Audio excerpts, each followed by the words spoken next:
நள்ளிரவு 2:30 மணி இருக்கும். அப்போ ஒரு பெரிய பணக்காரனுக்கு தூக்கம் வராமல் அங்கேயும் இங்கேயும் அலைஞ்சிக்கிட்டே இருக்காப்புல. திடீர்னு தன்னுடைய வண்டி எடுக்கிறாப்புல, லாங் டிரைவில் கிளம்புறாப்புல. போய்கிட்டே இருக்கும்போது நடுவில் ஒரு கோயிலை பார்க்குறாப்புல. அந்த கோயிலுக்குள்ளேயும் போயிடுறாப்புல. போகும்போது அங்கே ஒரு ஏழ்மையான மனிதன் அழுதுகிட்டு இருக்காப்புல. ஆழ்ந்த துயரத்தில் இருக்கிற மாதிரி தெரியுது அவர் முகபாவனை. அவர்கிட்ட கேட்குறாப்புல, என்ன பிரச்சனை அப்படின்னு கேட்குறாப்புல. என்னுடைய மனைவி ஐசியூவில் உயிருக்கு போராடிக்கிட்டு இருக்கா. அவளுக்கு நாளை காலையில் பணம் கட்டணும். கட்டலைன்னா அவளை இழந்து விடுவேன் அப்படின்னு சொல்கிறாப்புல.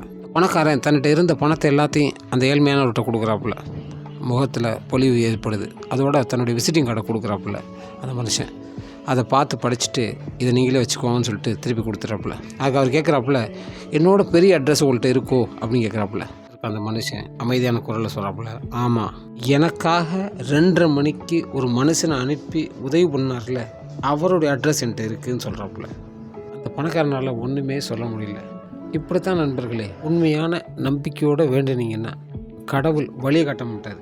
அதற்காக ஒரு மனிதனே அனுப்பாப்புல அவர் ரூபத்தில். இதை நீங்கள் புரிஞ்சுக்கிறணும் மக்களே.